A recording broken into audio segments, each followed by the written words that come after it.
కార్తీక పురాణము 2వ అధ్యాయము. సోమవార వ్రత మహిమ.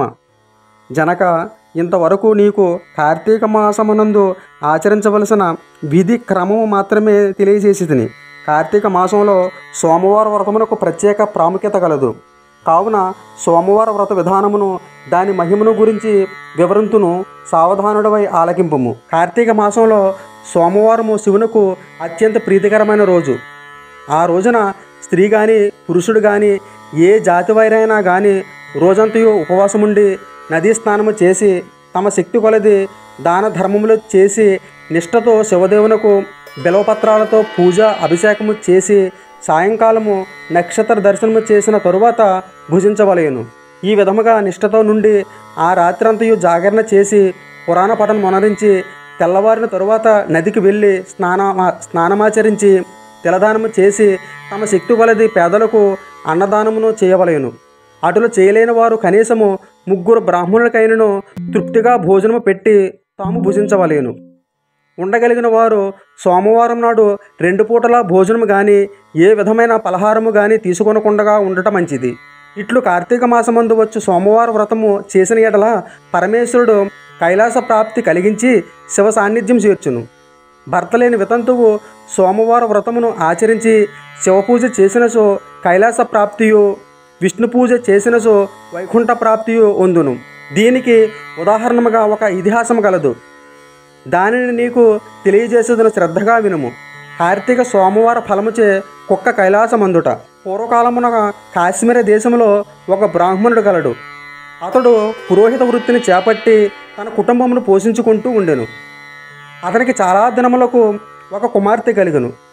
ఆమె పేరు స్వాతంత్రనిష్ఠురి. తండ్రి ఆమెను సౌరాష్ట్రీ దేశీయుడగు మిత్రశర్మ అను సద్బ్రాహ్మణ యువకుడికిచ్చి పెళ్లి చేసెను.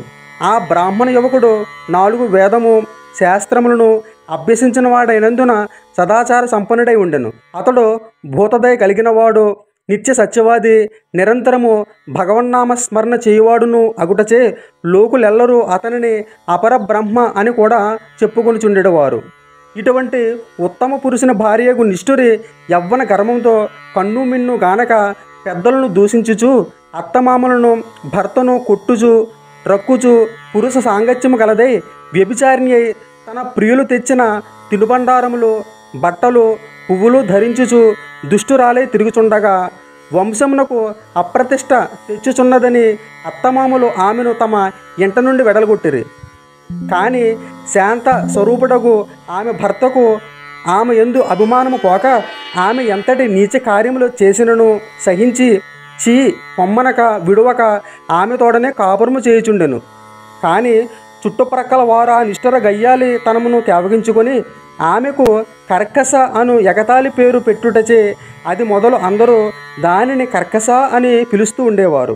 ఇట్లు కొంతకాలము జరిగిన పైన ఆ కర్కస ఒకనాటి రాత్రి ఏకశయ్యపై తన భర్త గాఢనిద్రలో ఉన్న సమయం చూసి మెల్లగా లేచి తాళి కట్టిన భర్తయన్న విచక్షణ గాని దయ దాక్షిణ్యాలు గాని లేక ఒక బండరాతిని తెచ్చి అతని తలపై గట్టిగా కొట్టినది. వెంటనే అతడు చనిపోయాను.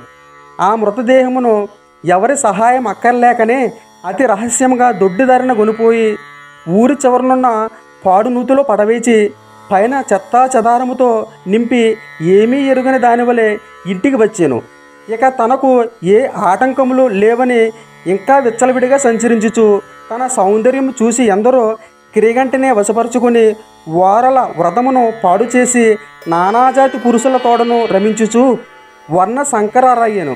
అంతేగాక పడుచు కన్యలను, భర్తలతో కాపురము చేయుచున్న పడుచులను తన మాటలతో చేరదీసి వారికి కూడా దుర్బుద్ధులు నేర్పి పాడు చేసి విడులకు తార్చి ధనార్జన చేయసాగాను. జనక మహారాజా, యవ్వన బెంకము ఎంతో కాలం ఉండదు కదా. కాలం ఒక్క రీతిగా నడవదు. క్రమక్రమముగా ఆమెలోని యవ్వనము నశించి శరీరమునందు దేహ వ్రణములు బయలుదేరినవి. ఆ వ్రణములను చీము రక్తము రసికారుడ ప్రారంభమయ్యను. ఆ వ్రణముల నుండి చీము రక్తము రసికారుడ ప్రారంభమయ్యను. దానికి తోడు శరీరమంతా కుష్ఠవ్యాధి బయలుదేరి దుర్గంధము వెడలుచున్నది. దినదినము శరీర పటుత్వము కృషించి కురూపి అయి భయంకర రోగముతో బాధపడుచున్నది. ఆమె యవ్వనములో ఉండగా ఎన్నో విధాల తృప్తి కలిగించిన విటులు ఏ ఒక్కరూ ఇప్పుడు ఆమెను తొంగి చూడనైచిరి.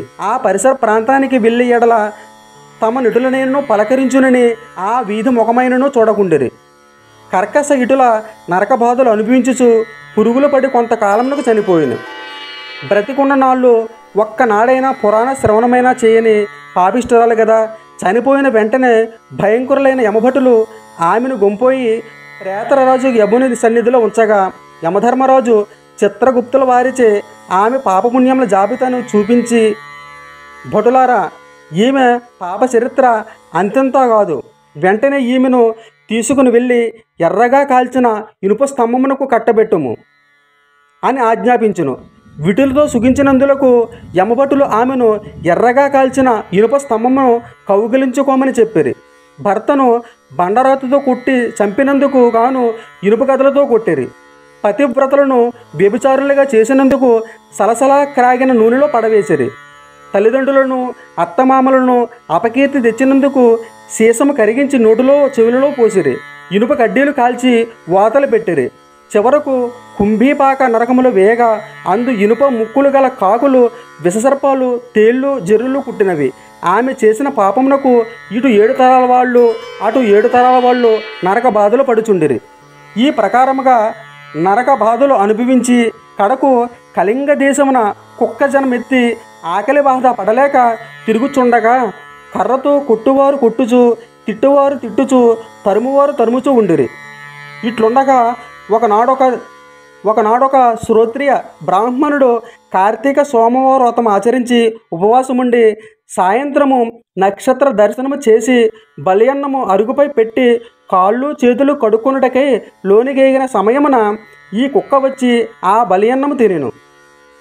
వ్రతనిష్టా గరిష్ఠుడైన ఆ విప్రుని పూజా విధానముచే జరిపించిన ఆ బలియన్న మగుట చేతను ఆ రోజు కార్తీక మాస సోమవారమగుట వలన ఆ కుక్క ఆ రోజంతా ఉపవాసముతో ఉండుట వలనను శివపూజ పవిత్ర స్థానమైన ఆ ఇంట దొరికిన ప్రసాదము తినుట వలనను ఆ శునకమునకు జన్మాంతర జ్ఞానం ఉద్భవించెను.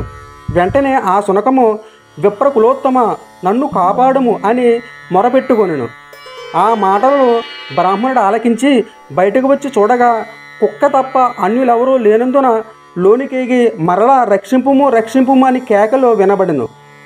మరలా విప్పుడు బయటకు వచ్చి, ఎవరు నీవు, నీ వృత్తాంతమేమి అని ప్రశ్నించగా అంత ఆ కుక్క, మహానుభావ, ఈ పుట్టుకకు వెనుక 15 జన్మల ముందు విప్ర కులాంగను నేను వ్యభిచారిని అయి అగ్ని సాక్షిగా పెండ్లారిన భర్తను చంపి వృద్ధాప్యంలో కుష్ఠరోగిని తనువు చాలించిన తరువాత యమదూతల వల్ల మహానరకము అనుభవించి నా పూర్వీకుల పుణ్యఫలం వల్ల ఈ జన్మలో కుక్కనైతిని. ఈరోజు మీరు కార్తీక సోమవార వ్రతము చేసి ఇచ్చట ఉంచిన బలియన్నమును తింటు వలన నాకు ఈ జ్ఞానోదయం కలిగినది. కావున ఓ విప్రోత్తమ, నాకు మహోపకారముగా మీరు చేసిన కార్తీక సోమవార వ్రత ఫలం ఒకటి ఇచ్చి నాకు మోక్షము కలిగించుమని ప్రార్థించుచున్నాను అని వేడుకొనగా, కార్తీక సోమవార వ్రతములో చాలా మహాత్యం ఉన్నదని గ్రహించి ఆ బ్రాహ్మణుడు ఒక సోమవార వ్రతము నాటి ఫలము ఆమెకు దారబోయగా వెంటనే ఒక పుష్పక విమానము అక్కడకు వచ్చెను. ఆమె అందరికీ వందనము చేసి అక్కడ వారందరూ చూచుచుండగానే ఆ విమానమును ఎక్కి శివ సాన్నిధ్యమునికి ఎగను.